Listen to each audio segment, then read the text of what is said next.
بسم الله الرحمن الرحيم. maalin wanaagsan marka lagu soo dhawaada barnaamijkeeni maangodol waa xalqadii afraad. waxa maanta sidoo kale sidii caadada noo ahayd aan ku wada fadhinaa liibaan iyo suhayb iyo ridwaan iyo anigoo cad fataaxa. buugga maanta haddii la xidhaa aynu gorfaynaynaa waxa weeye waa buug taabanaya mushkilad caalamkeena dhan haysata, si gaara caalamka muslimiinta haysata, inagana si gaara inoo sii taabanaysa. waa buugga magaciisa la yidhaahdo mushkilat alafkaar fi alcaalam alislaami. wuxuu ka mid yahay buwaagta uu qoray qoraagii caanka ah ee reer Algeria Malik bin Nabi. Malik bin Nabi qoraalkiisa badankiisa ama kutubtiisa iyo mashruuciisu dhinaca buu u jihaysnaa. bal markaa ka hor intaynan kitaabkan maanta aynu fadhino ee mushkilat alafkaar fi alcaalam alislaami oo haddii aynu macnayno noqon karaya ama macnihiisa soo dhaweyno caqabadaha fikirka ee ka jira dunida muslimka ah. bal marka hore ha iskeen baro innaga iyo qoraaga iyo mashruuca fikir ee uu xambaarsanaa walaalkeen Suhayb. soo dhawo Suhayb. بسم الله الرحمن الرحيم.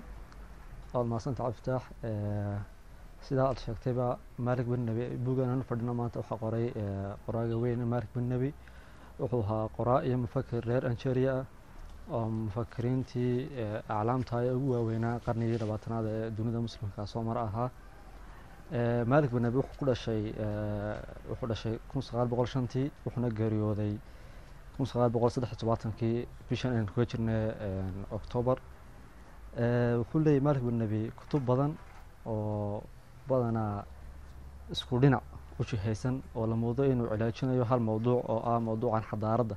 يا البحث ماضي إسلام كتاريخ دي يو إمي كحركة كسبانت هاي يو مستقبل كده بقى آد وحبنا كقري. كتبتي سا وحا كميدا الظاهرة القرآنية وكتاب كي كبادة قرأيها كسباب والحياة فرتنكي. وحا كحجي كتاب من شروط النهضة يو وخور ما يوم هيد شروط اللوبة هي هسي لو قاعدوها مر. وحا كحجي مشكلة الحضارة، مشكلة الثقافة، مشكلة الأفكار أو كان إنه فردنا مانتا. كتبتي سبدنا بس وشجنا وحا وش هسينهين هالموضوع أو موضوع عن حضارة أيو آد وقرفيا وكورما سجودنا مشروع يسوي حنا نقدر مشروع فكري وحول شباب وياهي أما وبارة يا أون سواشن آد كل سويدية أم حام مسلمين تقول عاي أما ديس كالوريا كتب بدن لقى قراءة لماذا تأخر المسلمون وتقدم غيرهم حام مسلمين تقول عاي تخلف كان دبودا عن أمن الآن أفرمر الآن وحرارة حسوا جالسين ببارة يا أون فايهد. marka wuxuu sheegayaa in dad badan isku dayeen in laga jawaabo in su'aasha in ka jawaabaan qaar baa u arkay inuu yahay isticmaar inuu mushkilad tahay kuwaasna waxa la moodaa inay ka tagayaan inay ka jawaabeen su'aasha noqonaysa waxa jira dawlado muslima kuwa ugu si takhalufka badan waliba sida Yemen iyo kale sida Sacuudiga oo kale inay isticmaar ba arag qaar kalena ay warkayaan mushkilada islaamka kuwaas inay ka jawaabeen su'aasha noqonaysa doorkii islaamka ee muslimiintu ay ka soo ciyaareen islaamkii ku darsiga ku darsan xadaarada insaaniga ahayd inay kuwaasna qabanayso point-kaas qabanayo. laakiin Malik bin Nabi jawaab labadaba ka duwan buu bixinayaa oo inay mushkiladu tahay inaga bimaana mushkiladan ka dambaysa inay muslimiintu dib u dhacaan islaamka ka diin ahaan maaha isticmaalkana ma aha laakiin waa arrin kale oo iyaga ku saabsan ama iyaga maxay ahayd gudahooga wuxuu samaynayaa markaa inuu taariikh u dhigo oo yidhaahdo goormaan mushkiladan aanu soo bilaabantay ama godkan dib u dhaca goormaan muslimiintu soo galeen. marka isagu siduu arkayo wuxuu sheegayaa inay soo galeen dowladdii muwaxidiinta ahayd marka dhacday kadib waxa weeye 1100 meelaha weyn taariikhdu markay ahayd waa 900 sano ka hor waqti loo joogay imika. marka wuxuu arkayaa isagu in mushkiladan xadaarad ahaaneed ee uu ka waramayo buugtiisa uu ku ilaajinayo inay soo bilaabatay 900 sano ka hor.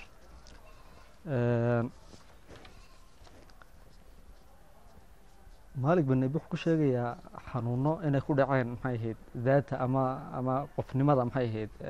muslimiinta. wuxuu ku sheegayaa xanuunadaas inay kamid tahay dib u dhaca iyo takhalufka saboolnimo inay galeen inay amni la'aan galeen inay wax soo saar la'aan galeen inay u raacdo maxay ahayd cuqdad iyo kalsooni ay ka qabaan naftooda kalsooni darro ay ka qabaan naftooda oo waxa uu ku tilmaamay maxay alqaabiliyat lilisticmaar marka dambe keenaysa magaranaysayo aakhirkiina sii keenaysa maxay ahayd in isticmaarkiiba yimaado magaranaysayo la gumaysto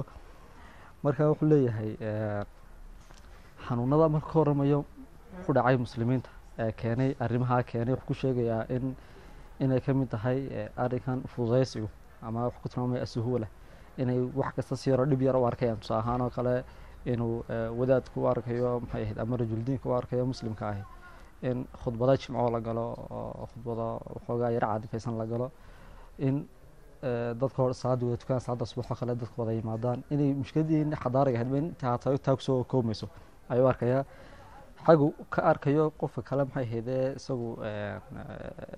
muslimka inbihaar ku jiro ama la dhacsan xadaarada reer galbeedka inaan ku dayano maxay ahayd taa reer galbeedka uu arkayo inaan ka baxayno maxay ahayd mushkiladii xadaariga ahayd oo ku kaaftoomayaa inaynu soo magaranaysaa soo qaadano ama aynu soo ammaanaysano muntajaadka ay soo saartay xadaarada qarbiga ama tan fikriga ahaatee nidaamka dowladnimo iyo waxaan o dhan haato ama ha ahaato manaahijta tacliimiga iyo diraasiga ha ahaato xataa ha ahaato qaabkan qaab nololeedkan haato iyo qaabka dressinka iyo waxaas o dhan ha noqoto ibnu khulduun ba halkaa wuxuu leeyahay erey ah wuxuu leeyahay الغالب المغلوب مولع أبدا بتقليد الغالب بزيه ونحته إلى آخره markasta ninkan laga badiyo wuxuu isku dayaa inuu ku daydo ninkan ka badiyo magaranaysayo war araaca isaga xanuunada ku dhacay muslimiinta waxaa ka mid ah inay sugayaan wax mulakhis oo ka dhex saara maxay ahayd mushkilaadkana ka jiraan iyagoo ayna ka fikiraynba oo de fikirkaas uu leeyahay ka shicigaba waxa ku jira maxay ahayd fikradan mahdiga la sugayo ee u imanaya maxay ahayd muslimiinta si uga dhex saaro mushkiladahan oo uu isagu cadaalad iyo horumar u gaarsiiyo waxaad arkaysaa dee khitaab odhanaya maxay ahayd waxaan ku jirnaa zaman fitno iyo inaan waxba sameynin iyo inaan aynu iska fadhin aqaliyaheen ilaahay baa soo saaraya maxay ahayd mahdigaasoo magaranaysaa hawsha kala dhaqaajinaya amraadda ama xanuunaha ku dhacay muslimiinta waxaa ka mid ah wuxuu leeyahay in duqyaan al ashyaa wuxuu ku tilmaamayo inay walxuhu ku xoog bateen fikradihii oo tusaale ahaan oo kale kimiyada ama tirada la eegayo tusaale ahaan oo kale marka la ammaanayo maxay nin qoraayo oo kale waxaa la ammaanayaa kutubtiisa tirabadnadiisa iyadoo aan la isweydiinayn wax fikrado muxuu soo kordhiyey oo uu kusoo daray maxay ahayd mujtamaca ama bulshada ama ummadda waxyaalaha kale xanuunada muslimiinta ku dhacay waxaa ka mid ah wuxuu ku tilmaamayo duqyaan amjaad ilmaqdi in ay inaga xoog badatay inaynu ku faano taariikhdii tagtay oo tusaale ahaan oo kale marka lasoo saaro nadariyad cilmiga marka lasoo saaro waxaynu odhanaynaa qur-aankeena ku jirtay 1400 sano ka hor ama waxa ikhtiraacayba caalim kaloo muslim ka ba ikhtiraacay taasoo sano ka hor baynu sheegaynaa muhiim ah hadda inay runtahay inay beentay laakiin taswiidinta la waxay tahay maxaynu inagu usoo saari weynayo maadaama ku jirta wada qur-aankeena iyo ama culimo hore sheegeen maxaynu sugaynay oo inagu ugu horreyn weynay ninkan deera galbeedka maxay ahayd isagoo aan qur-aanna loogu sheegin caalim kaloo muslima kalena uunaan usoo hormarin mashruuca guud ee maxay ahayd maalik bin nabi ama kutubtiisana kusoo bandhigay xadaarada ama mushkilada xadaara ka waramaya wuxuu kusoo bandhigayaa xal uu arkayo in lagu soo celin karayo xadaaradii islaamka oo uu leeyahay ama ummadda muslimiintu ay xadaarad ku leeyihiin ay ku gaari karaan haddii lahaayeen ay kusoo celin karayaan oo ah horta in la aamino maxay ahayd mabda-an xadaarada in la aamino kadibna la sameeyo awood loo yeesho awood iskaashi la yeesho si loo gaadho maxay ahayd loo gaadho hadafka xadaarada iyo in xoolaha iyo ra'samaalka ummadda loo jiheeyo in magaranaysaa la sameeyo horumar bulsheed oo ummad kastoo muslim ama bulsho kastoo muslimi ay lacagteeda ama waxay ra'samaal haysato ay u jihayso in iyadoo horumar gudaheeda ku gaadho xagaa erey buu leeyahay الاقتصاد القوي لا يكون بتكديس الثروة بل بتحريك وتوجيه رأس المال بمعنى lacagta in baananka la dhigo ama meel la dhigo inayna ahayn in raasa laga shaqaysiiyo oo loo jiheeyo maxay ahayd si qaab looga wada ka wada faa'iideeyaan bulshada ama ummadda oo dhan ay ka wada faa'iideeyaan ayuu u arkayaa in lagu gaari karayo maxay ahayd xadaarada marka haddaan isku soo celcelino waa saddexdaa arrimood la soo celceliyay in mabda'an xadaarada ay aaminsan tahay ummaddu nidaam dowladda adagna ay leedahay hantidiina loo magnaata looga faa'iideysanayo ama loo jiheynayo in horumar ay ku gaadho bulshada kasta gudaheeda intaasaan kusoo koobi lahaa waad mahadsantihiin aad iyo aad baad mahadsan tahay suhayb soo koobida wanaagsan ee aad ku samaysay fikirka qoraagu xambaarsanaa iyo qoraaga laftiisa oo aad iskaaga bartay labadaba waxaad moodaa markaynu inuu ku beegan tahay sidii uu sheegayey Suhayb taariikhdii dhimashada qoraagu waxaa ku beegnayd 1 October 1973 ama 73 marka waxaad moodaa inay si fiican u kulmeen Allah yarxamu dhimashadiisii iyo doorashada aynu dooranay kitaabkii inagoo marka hore aanay talagal ba ahayn laakiin ay noqotay uu si aanu la ka ahaynba haddana runtii waa wax mudan in la xuso runtii in maanta oo kale bishan oo kale uu geeriyooday qoraagu geeriyooday haddii inta aynu kaga baxno bal in qoraaga iyo qoraalkiisu fikirka uu xambaarsanaa guud ahaan walaalkeen Ridwaan isaga laftiisu marka ay noo sharaxaya ama balse aynu u daynayno waxaa kitaabku ka fahmay guud ahaan bal inuu la wadaago isaguna hadii la helo soo dhaw Ridwaan bismillah waad maasantay abta horta waa saas sheegtooda waa isla doonasho ilaah beeran inaynu xilligii dhimashadiisii ay ku beegneed iyo xuskiisii aynu xusaynay kaatibka iyo fikirka guud ee waaqaca imka taagan isagoo 73 dhashay dhintay haddana inaynu ilaa maanta dareensanahay dhibtii uu markaa dareensanaa kitaabkan wax filay waa kitaabkii ugu dambeeyay oo qoro kaatibka marka laga dhowr tobanka kitaab oo kaga hadlayo qaabkee loo horumaraa isagoo kitaabkii ugu dambeeyay kan uu yahay haddana uu waqtigii ugu dambeeyay uu sii dhimanayna uu qoray Allahu naxariistee uu waliba markuu qorayay uu in badan kitaabkan uu hakaday hakasho badan ay soo gashay haddaan anuu kitaabka waxaan ka soo yara dheegtay aan idinla wadaago horta marka hore waxaan aad u cajiibay qaabka uu soo bandhigay fikirku qaabka uu sameeyo wuxuu ka soo bilaabay qofku markuu dhasho marka hore qofku uu dhasho waa qof ordina oo cusub oo caalamku soo biiray saddex shay baa jira waa walxaha iyo qofaynta iyo fikirka waa inuu qofku maskaxdiisa maalo iyo inuu qofku dareemadiisan kale shantiisa dareen ku shaqeeyo ama arag ha noqoto ama taabasho ha noqoto ama dhadhan ha noqoto marka ilmuhu marka hore wuxuu ka bilaabmaa inuu dareemo waxaan ku xeersan shay kasta uu taabto shay kasta uu afka geliyo marka dambe wuxuu bilaabaa inuu barto dadkii guriga la joogay hooyadii aabihii walaaladii intii ku xeernayd kadib markuu koro ayuu u gudbaa inuu maskaxdiisu ay shaqeyso fikirkiisu shaqeeyo ayuu wuxuu fahmaa qofka u wanaagsan iyo qofka u xun qofka jecel iyo qofka neceb waxa u wanaagsan halku doonayo inuu maro qaabku doonayo inuu u noolaado marka guud ahaan horta fikirku markuu bilaabmo waxa weeye qofku markuu uu garaad yeesho maskax u yeesho marka aayadan culimada qaar baa ku tusay inna caradna al-amaanata cala as-samaawaati wal ard amaanada bini aadanka loo dhiibay ee uu ilaahay sheegayo waxa weeye waxay dhahdaan waa al-aqli amaanat al-aqli waa caqliga iyo fikirka qofku uu fikirayo waayo dhammaan waajibaadka islaamiga oo dhan ama diin ha noqoto ama salaad ha noqoto ama soon ha noqoto waxa uu asaas sarkiista al-aqli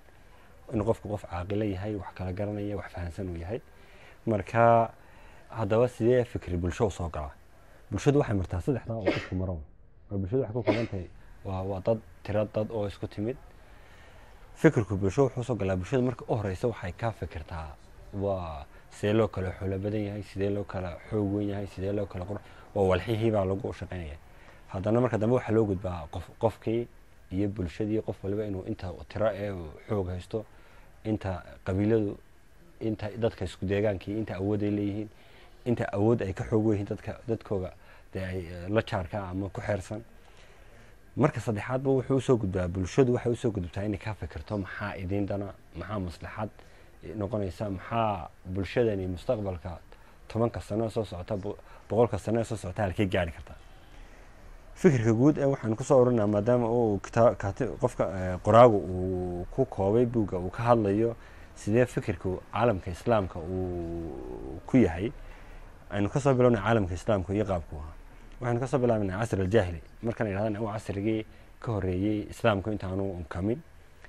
jahili marka la leeyahay looma jeedo inay dad ahaayeen wax walba ka dhiman yihiin dad bulsho nool oo ganacsi leh oo ismaamul leh oo dabaki ilaahay quraanku sheegay إلى في قريش إلى فيهم رحلة الشتاء والصيف وحنا برشة جناح سلا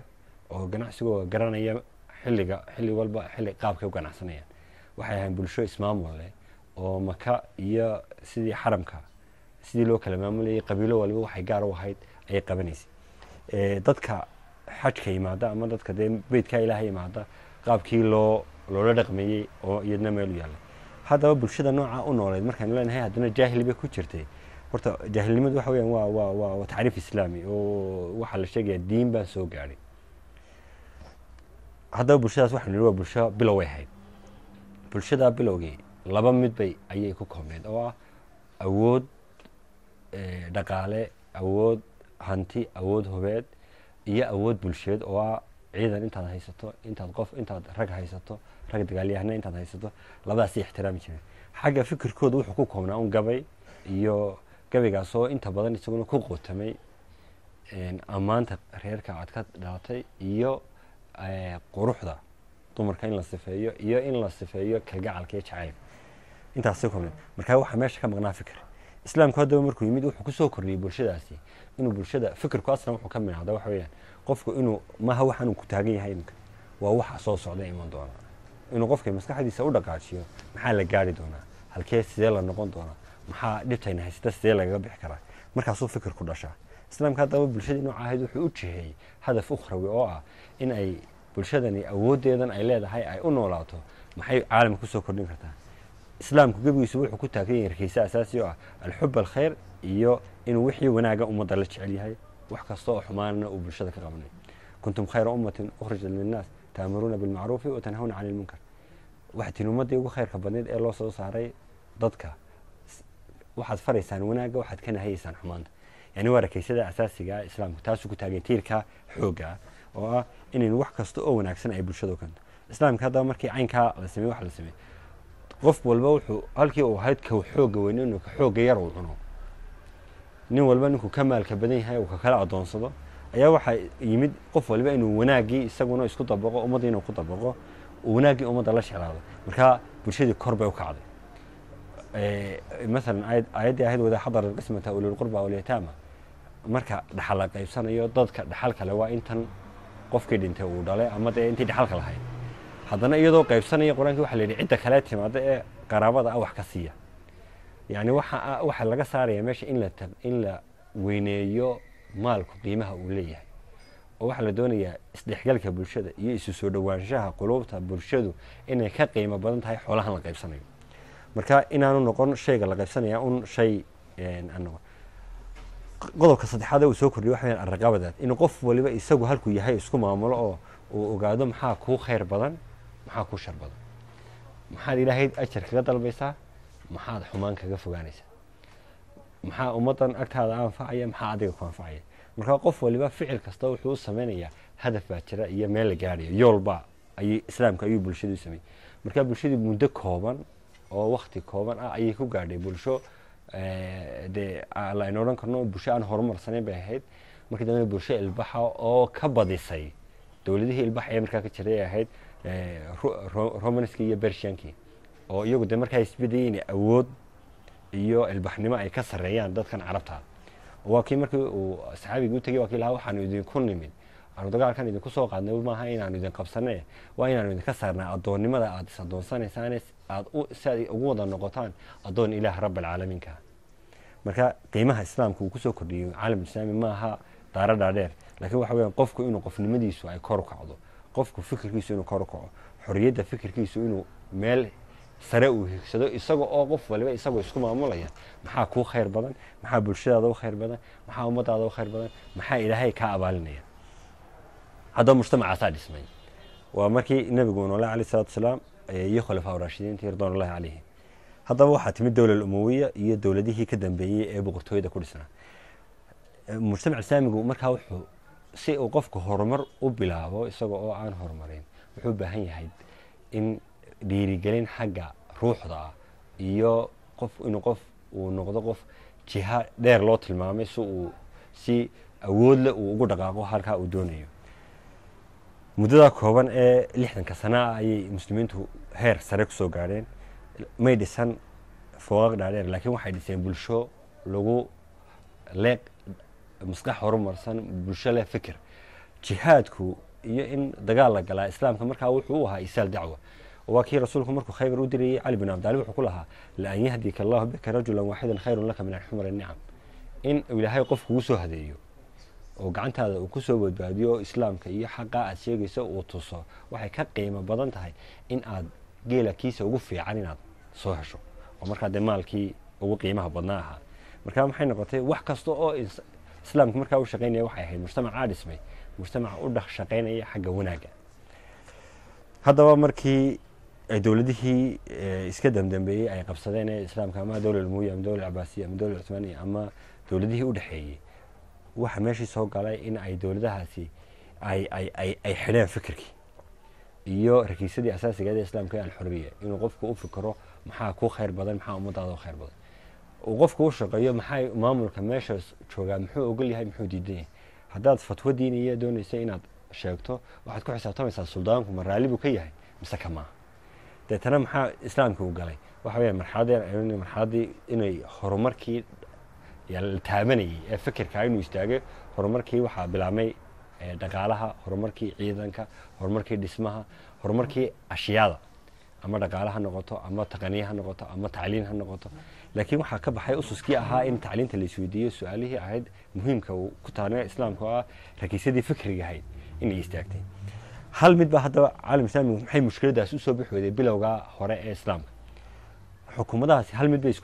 isku dayeen inay dabaqaan oo ahayd inay dadka ay maamulayaan ay dadkaasi isku dayaan inay u ilaaliyaan midnimadooda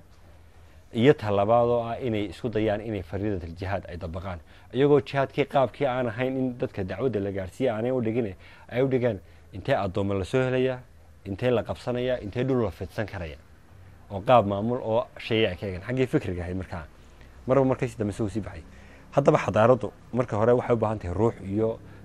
qofka in si caadifiya loo kiciyo iyada oo la tusayo hadaf saxa oo fikirkiisa iyo caqligiisaba uu la fahmayo caqligu inuu shaqeeyo oo uu fikirku uu sii horumaro ayay kusii horumartaa dhib keliya taa ayay xadaaradaha qabsata oo waxa weeyaan alqariisa qofku markuu baahihiisa ama baahi dhaqaale ama baahi maamul ama baahi jinsi oo ay dadka ay hesho oo qofku baahidiisa uu ka doorbido maxaa saxa iyo maxaa qalada maxaa ummadda u fiican iyo maxaan u fiicnayn markuu taa ka doorbido ayay xadaaraduhu inta badan ay dumaan marka waxay soo baxday casri almuwaxidiin markan uu leeyahay qoraagu xilligaasi soo baxday markii dowladdii muwaxidiintu dhacday waa xilligii caalam islaami laga qabsaday dhul fara badan oo ay ka talin jireen Spain baa kamid ah Portugiiska kamid ah laga soo saaray ay ka soo baxeen markaas ay ka fikireen caalam islaamku oo horta maamulkan inoo dhisan maamulkii aynu doonaynay inuu nahago ma yahay intii hore dhaxaltooyada lagama hadlin oo waayo mid kala lagaga mashquulsana oo dadku waxay tusayeen inay weli hayaan islaamku wixii uu ka doonayay iyagoon hayn ficlan markaas haddaba mushkiladda si toosa loo dareemo kadib waa markan uu caalam islaamigu laga hadlayo inuu burburka ugu weyn uu sii galayo haddaba maxaa sababaha keenay ee soo dedejiyay inuu caalam islaamigu hoos aada ugu dhaco maxaa ka mid a muslimkii wuxuu u kala baxay saddex qaybood berigaa mushkiladdu ay dhacday kadib muslimka saddex buu kala qaybay qolo tasawufka oo suufiya ah oo suufiyo aan ildheer lahayn aan ka fikirayn maxay noqon doontaa aan fikir badan hayn fikirkooda ku kooban yahay xalqada uu ku jiro iyo dikriga uu akhriyo iyo goobta uu fadhiyo aan fikir bulshada ku xeeran ee isaga la nool dhibtan ay ka cabanayso ka fikirkeedii aan lahayn iyo qolo labaad oo qoladan kale ee suufiyada ka soo hadhay ee kale oo u badan mushkilad kasta oo dhacda muxuu sheekh hebel ka yidhi kitaab dhowr boqoloo sano oo qarni ka hor la qoray in la soo qaado in mushkilad imika taagan kitaabka inta dib loo akhriyay la yidhaahdo sheekh hebel berigaa wuxuu lahaa mushkiladaasi noocaasi hadday idinku dhacdo sidaa yeela aan laga fikirin war imika dhulkan aynu joogno iyo deegaankan aynu joogno iyo bulshadan inagu xiran iyo dhibtan cusub eena haysataa qaabkeenu wax cusub ugu alifnaa qaabkeenu fikir cusub ugu samaynaa baabal ijtihaadkii oo diinta rakiiso weyn oo asaasiya ka mid a saynu dabaqnaa sidaynu maqaasidii shareecada ay lahayd aynu u tafciilinaa oo qoladaasina waxay xidhay fikirkii oo waxa weeyaan inagu wax kasta oo aynu baahannahay aynu ka baadhno kutubtii hore maaha kutubtan ka hadlaynaa maaha qur-aanka iyo sunnada waa fikirkii culimada ee waktigaa ka soo dheegtay turaadka sunnaha iyo qur-aanka ka soo dheegtay iyagu dee waktigoodii ay fikirkii ku saxsanaa iyo qoladii saddexaad ee ahayd oo iyadu intay u baxday hore baxay tiri wax kasta oo reer galbeedku uu sheegaya khayr iyo sharkiisuba aynu sidiisa ku qaadano. saddexdaa qolo ayaa horta muslimiintii helay. deetana waxa soo baxay laba mushkiladood oo laga cabanayo. qoladan ka cabanaysa ee le kutubtuun aynu baadhno oo culimadii hore waxa ay tiri aynu dabaqno, waxay yidhaahdeen dhib kasta oo dhacday waxa wata gumaysiga, iyadoo aynu saa u sabab sheegay aynu ognahay wadamo badan oo caalam islaami aan la gumaysan oo haddana takhallufka marka mustawal fikriga laga sheegay xagga qaab fikirka bulsheed ugu hooseeya bulshada caalamka ugu hooseysa ku jira, haddana aan weligood la gumaysan. iyo qolo leh qoladan reer galbeedka waxeeda wada qaadanaysa oo leh islaamku wax kastoo islaam sheegayaba ayaa keenaya dib u dhaca islaam oo dhan aynu meesha ka saarno. labadaa qolaa horta mujtamac ee islaamiga helay. deetana markaasaa waxaa bilaabatay inaanay halkii wax cusub lasoo mushkiladii laga caban lahaa in mushkiladiiba la isku qabsado. maxay mushkiladii tahay? mushkiladuna siduu sheegay waxa weeyaan fikirku waa laba nooc. fikirku waa fikir asiil iyo fikir muqallad. fikirku waa fikir asal leh oo asalka fikirka asal leh waxa lagu gartaa waa fikir xilli kasta iyo waqti kasta haddii sidiisa loo qaato ku anfacaya. iminka fikirkan islaamigu waa fikir asiil buu ka odhanaya kaatibku qoraawo, waayo waxa asiil uu ku noqday waxa weeyaan ilaahay biniaadankan sameeyey baa garanaya biniaadanka maslaxadiisa oo wuxuu u soo dejiyey manhajkii saxda ahaa ee uu biniaadanku uu ku shaqaynayay kuna noolaanaya waqti kasta iyo xilli kasta.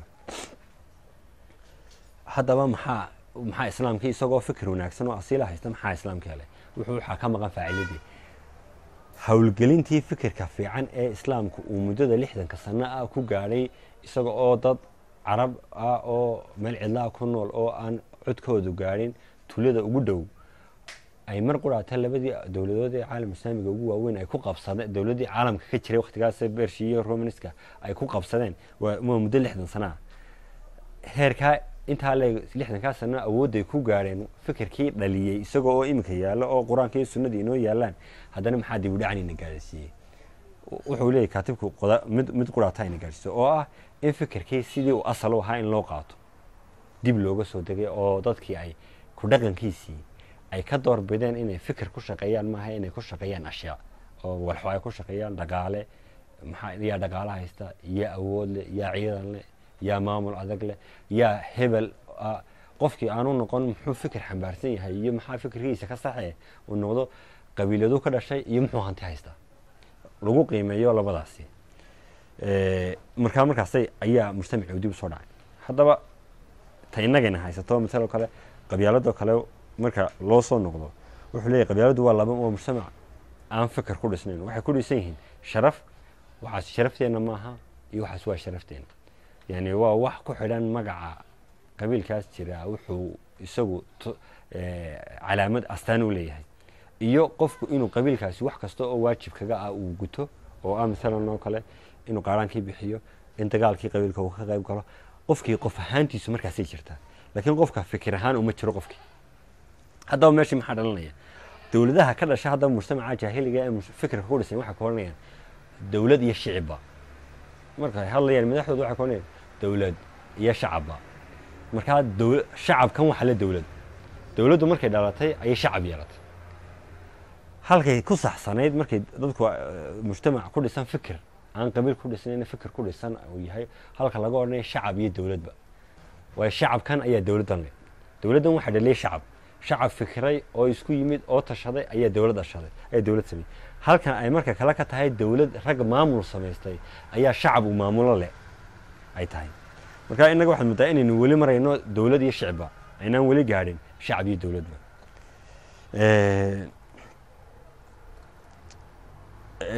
markaynu ka hadlayno fikirka islaamigu waxyaabaha uu ku soo kordhiyay caalamka oo ah al-i'tidaal inuu u dhaxeeyo. yani waxa la yiraahdaa fikrad xag jira laguma bedelo fikrad kale xag jira. hadday ay wax ku cusleeyaan midalan oo kale dhaqan bulsheed ama midalan kristanka oo kale waxa ku dhacay inay dadkii diinta hayay ay yiraahdaan dhammaan ninku iyo inuu qoys dhisto oo uu reer dhaqdo intuu iska daayo ha fadhiisto meel ha ku ictikaafo ilaahay halka ku caabudo wax dumar la yiraahdanayaan u dhawaani dumarkiina yaan rag u soo dhawaan. maxaa dhacay markii dawlad diintii la tuuray ee ay dawladii reer galbeedku ay tuureen waxa la wada qaatay wax in ay wixiiba gacanta ka baxeen. marka islaamku wuxuu dhaxyaa waa wasabadiya waxa weeyaan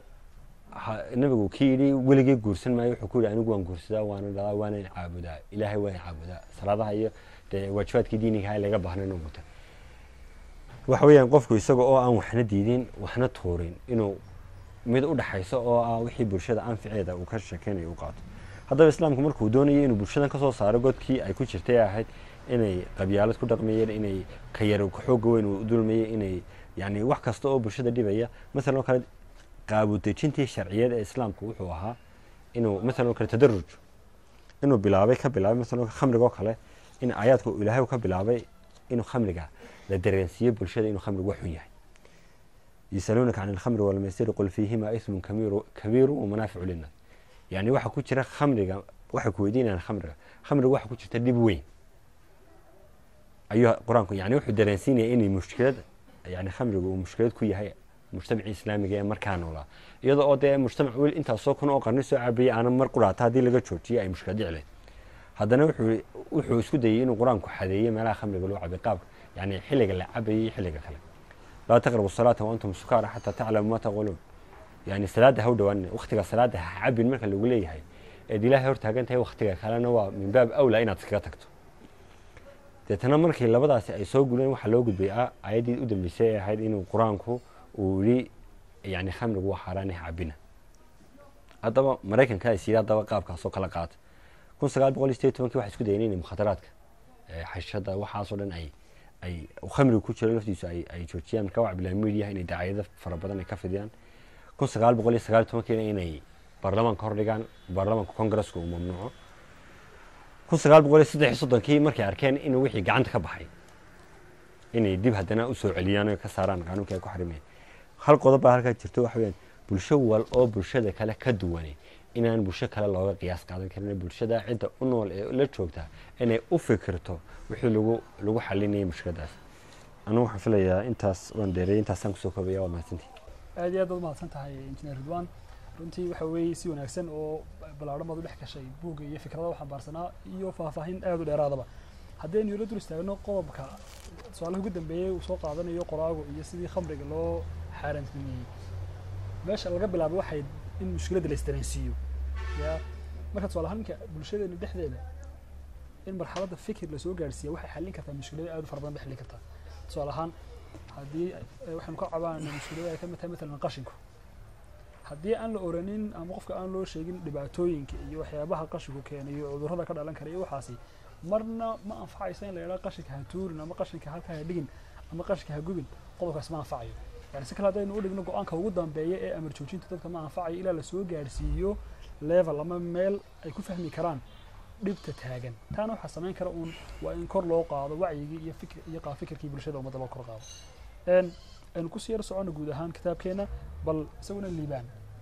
waxa uga baxay kitaabka iyo guud ahaan qodobo uu nagala wadaagayo waxa ku soo dhawaanay aad baad u mahadsantahay Cabdi Fataax bismillaahir rahmaanir rahiim horta guud ahaan kitaabkan Malik ibn Nabi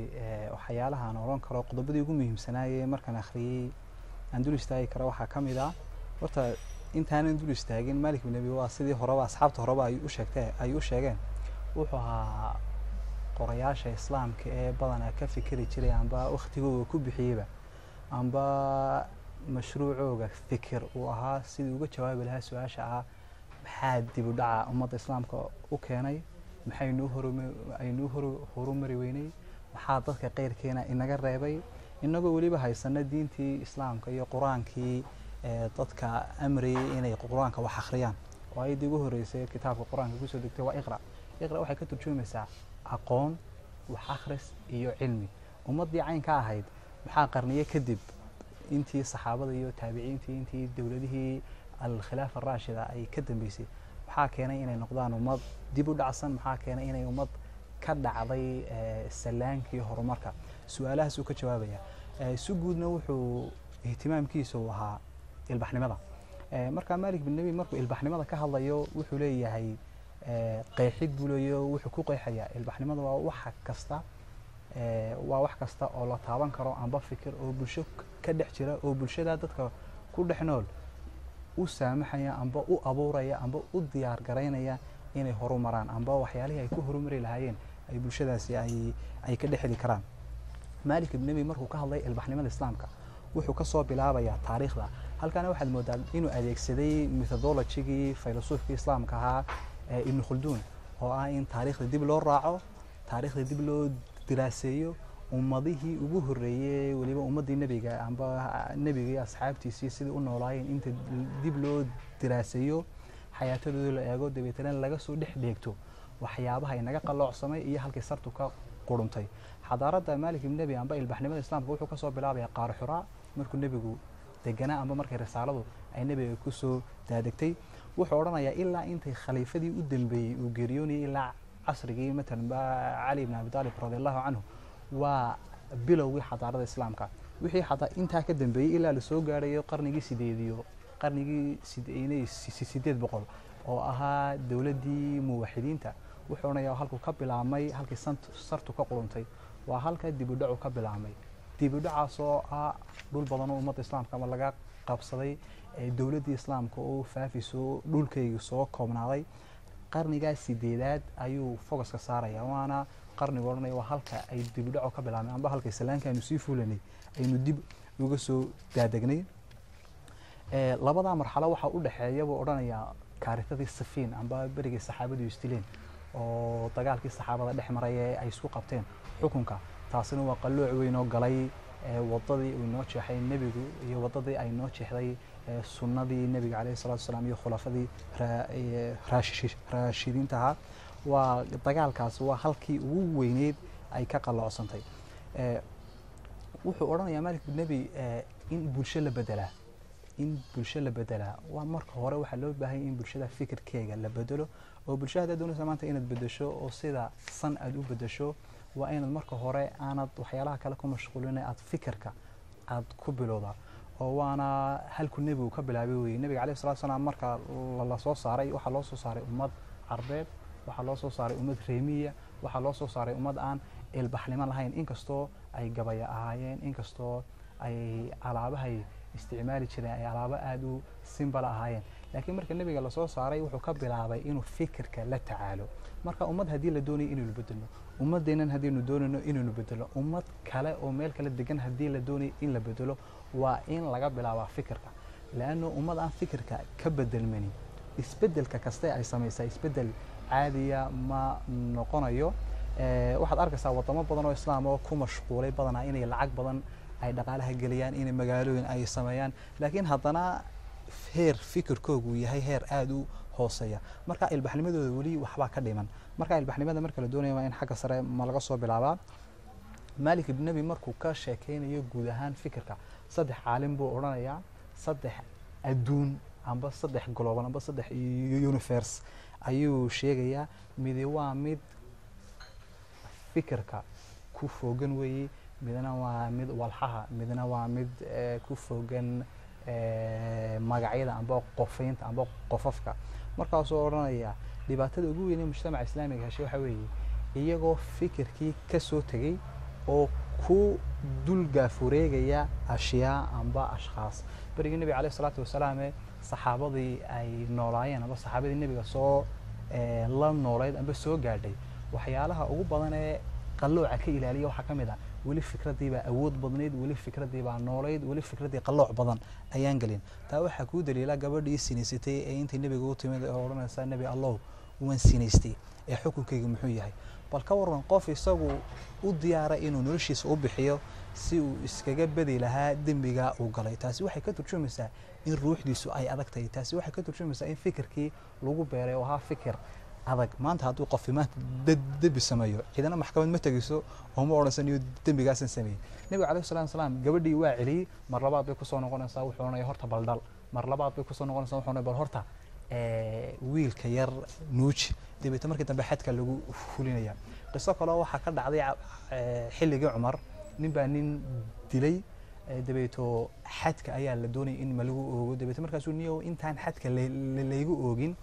ubad yar baan leeyahay ubadkiina waxay iga degayiin mi markaa jaanis halaysiyo intan miyigii tago aan amuurahaygo dhan aan soo hagaajisto cumar wuxuu odhanayaa ninka ayaa kafaalad qaadaya ninka ayaa mas-uuliyaddiisa qaadaya dee saxaabi odhanaya khaliifadii muslimiintu ana kafaalad qaadaya ninkii intuu miyigii tago oo hawlihiisii isku soo daburito ayuu soo noqonaya wuxuu soo noqonaya si xadkii loogu fuliyo dabeeto su-aal bay weydiinaya waxaa odhanaya maxaa ku soo celiyey wuxuu odhanaya waxay soo celiyey sidaan aan loo odhan dad amaanad la ayaan jirin ninkii saxaabiga ahaa ee kale damiintay baa la weydiinaya waxaa odhanaya maxaad u damiinatay nin dil ku xukumo wuxuu odhanaya waxaan u damiintay sidaan loo odhan muru'adii iyo duntii inay dad dun leh weli magaalada ay joogaan dabeeto dadkii dhiigga lahaa ee doonaya in ninkaa xukunka lagu fuliyo ayaa odhanaya annaguna ninkii waanu cafinay si aan loo odhan magaalada ma degana niman aan cadaaladda ilaalinayn markaa berigaa dadka hore waxay ku fooganayeen amba waxa ihtimaamkooga ahaa amba waxay ka fikri jireen fikradda awood badnayd markastoo ay fikraddu ayna awood badnayna waa markastoo dadku ay u gudbaan weeye inay waxyaalaha ka hooseeya fikirka ay aada ihtimaamka u saaraan oo waxaa la sheegaa kale berigii mucaawiye cali ay isqabsadeen cuqayl ibn abi taalib baa la weydiinaya waxaa la odhanaya ka waran khilaafkan seed u aragtaa markaasuu odhanaya salaada markan cali aad la tukanaysana way wacanta yani wuxuu ka hadlaya jaanibkii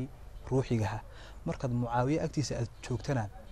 lacagtii iyo dhaldhalaalkii iyo adduunyadii ayaa isaga agtiisa ku badan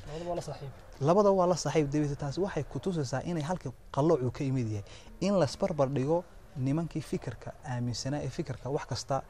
u diyaarhaa inay ku bixiyaan iyo dee dadkana iyaguna imika magaaladii amba adduunyadii ay saameynta badan ay ku leedahay waxyaalaha la yaab kale tusaalayaasha uu qoraagu ka bixinayo in wax kasta uu fikirku sababo oo wax kastoo dhaca uu fikir ka mas-uul yahay markuu ka hadlayo midowgii Egypt iyo Syria iyo kala go-oogii 1961kii wuxuu odhanaya anoo Masar jooga baan idaacadda dhegeysto dhammaan waxaa canaanta mamala saarayay ciidankii Syria oo dadka masaarida waxay lahayn iyaga ka dambeeyay kala go-a wuxuu ku leeyahay haddii ciidanku ay ka dambeeyaan iyo haddii kaleba fikirkan fikir bulshada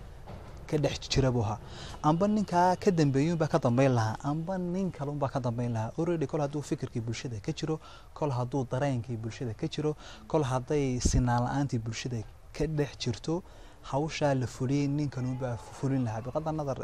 hebel baa fuliyey cali baa fuliyey muhiimaddu waxa weeye fikirkani fikir ka dhex jira bulshadii maye hadduuna cali fulin cismaan baa fulin lahaa hadduuna cismaan fulin waxaa fulineed faadamaan baa canab marka wuxuu odhanayaa waa in laga hadlaabay ahayd waxyaalahan maxaa heerkan aynu soo gaadhnayba heerkan laga fikiro in ummaddu ay kala goodo iyo in ummadda la kala dhantaalo heerkan maxayna soo gaadhsiiyey waxayna soo gaadhsiiyey fikir la-aan waxayna soo gaadhsiiyey dhibaato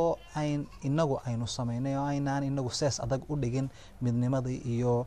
waxaynu yagleelnay markuu ka hadlayo qoraagu inay bulshadu ay isbedesho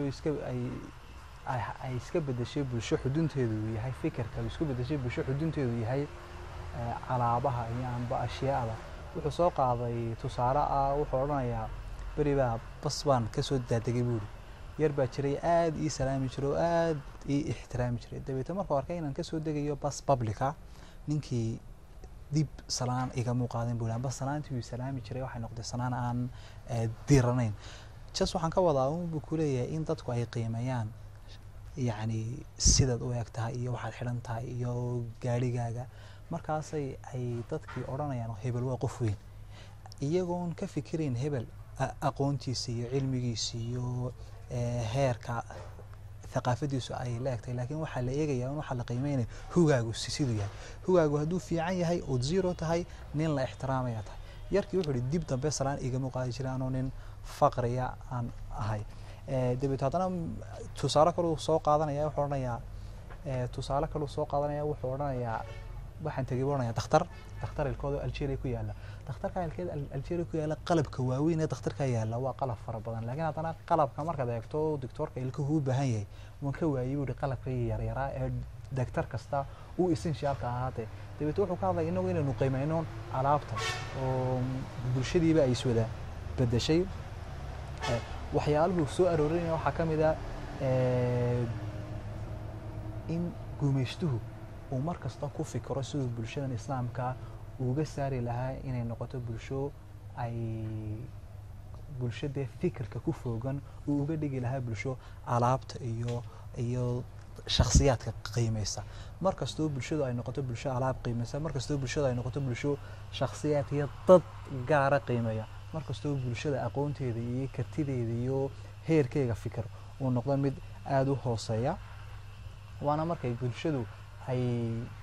ku tacalluqdo amba ay bulshadu ay aad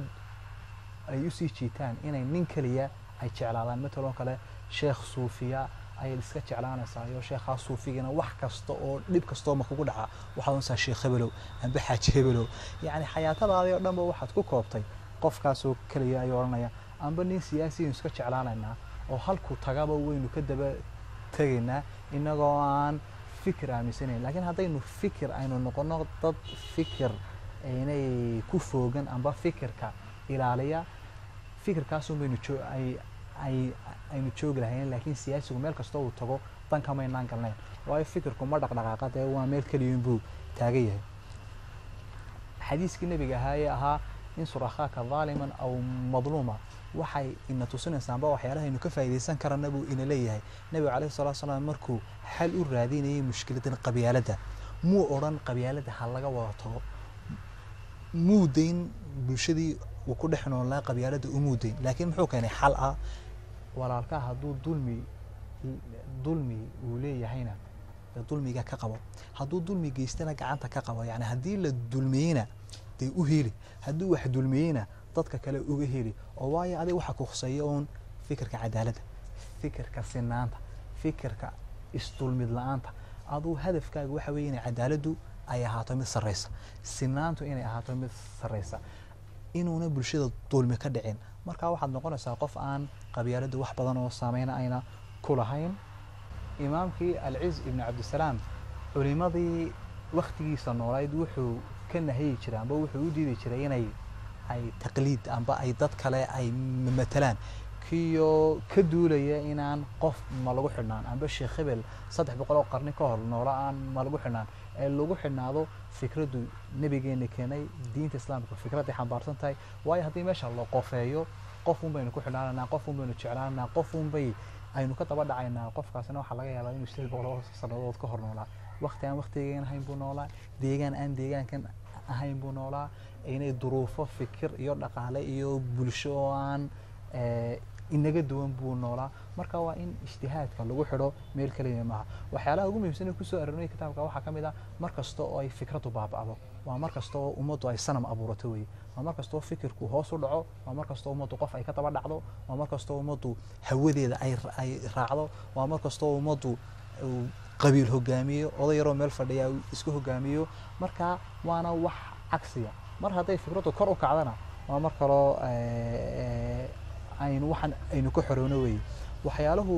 maalik ibn nabi sheegaya waxa weeye dadkeena aqoonyahanka ee xilligan noolba halkay fikrad ay ku fooganaan lahaayeen ayay waxay ku fooganaaneen dad waxay ku fooganaadeen ashyaa iyo wax adiga arkaya nin aqoonyahan oo nin kaloo siyaasi iska daba cararayo wax alla wuxuu ku daba cararayo maba garan karidba hadduu bari u kaco bari buu kacaya hadduu galbeed u kaco galbeed buu u kacaya marka sidaanad u noqon wax lagu ciyaaro amba qof lagu ciyaaro waa inaad adigu fikradun raacdaa inay wax sense ma sameynayso inaad qofka raacdo maruu ka hadlayo waxaa jirta Malik ibn Nabi ee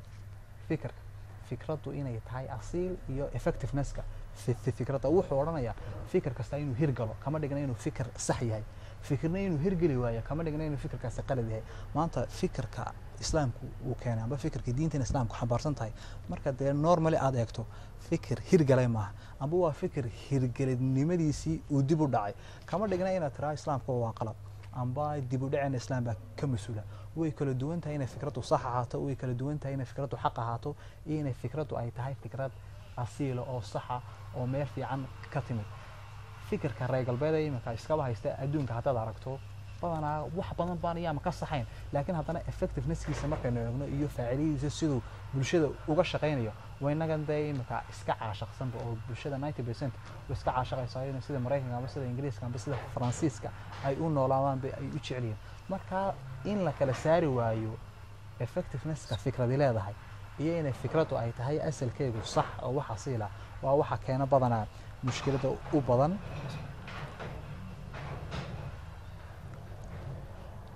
bulshadu ma aha bulshada aan horumarsanayni ma aha bulshada horumarsanayni ma aha bulshada aan alaab badan lahayn laakiin waxaa noqon kara dad reemiya oo meel iska degan oo fikir tolmoon xambaarsan ayaa lagu tilmaami karaa inay yihiin bulsho horumarsan. markuu ka hadlayay Maalik ibn Nabi wadamada inaan wadana una ku hormari karin dhaqaaluhu haysto, wadana una ku hormari karin macdantu haysto, wadana una ku hormari karin khayraadku Ilaahay hibeeyay, wuxuu isbarbardhigayaa Indonesia iyo Jarmalka iyo Japan. wuxuu oranayaa Indonesia waxay soo kaxaysatay nin caalimo oo expert oo Jarmala oo shakhs baa loo oran jiray. ninka waxay soo kaxaysatay inuu u jeexo jidkii horumarka. haddana marka Indonesia la barbardhigo Japan iyo Jarmalka, oo Indonesia khayraad badan leh oo Ilaahay u hibeeyay khayraad badan oo biyo leh oo khayraad macdan leh oo macaalin kala leh, haddana markaad maanta eegto 60 sanadood kadib ama 70 sanadood kadib iyagoo the same point ma ka dhaqaaqay, waxay ka dambaysaa wadamada aan sheegayo intaas oo sanadood. dibita ma aha horumarku intaad macdan haysato maaha, intaad dhulku Ilaahay ku dejiyay maaha, caqabadaha Ilaahay uu kugu xeeray maaha. waxa weeye horumarku waa go'aan ka soo go'aaliga weeye, waa go'aan aad qaatay, waa go'aan ummadeed u qaatay, ummaduna ay heshay hoggaan fiican oo go'aanka ku hogaamiyo. waanad ku horumari kartaa caqabad kastoo ku haysatana waanad ka gudbi karaysaa. waxaan kusoo gabagabeynayaa qodob muhiim u sheego ah ma aha inaad xil qabato amba gacan nadiifnimadaadu kama dhigna inaad xil aad qabato. saxaabada waxaa jira saxaabo badan oo aqoon leh, saxaabo badan oo cilmi leh oo xil nebiga ka doonay inuu siiyo. Abu Dharr al-Ghifari baa ka mid ahaa. nebigu calayhi salaatu wasalaam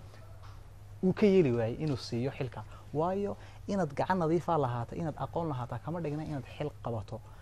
waxaa ugu baahan weeye kartida. qofkan xilka loo dhiibaya ay ummadda islaamka arrinteeda ka talinaya, kartideedii maleeyay, meesha ma ku habboon yahay. in gacan nadiifnimadu iyo inuu qofku amaanadiisuna waa wax meesha u muhiima. waxaan kusoo gabagabeynayaa qofku bini'aadamkii deegaan buu ku soo koray, dad baa soo koriyey, bulshuu ku soo koray, dhammaan fikradu aaminsay waa fikro deegaanka uu ma ka soo xambaaray weeye. waxaa dhici karta deegaankan aynu ku soo kornay in fikra qaldan yaraanteeni aynu xambaarnay oo fikradaasi way inala koreen, way inala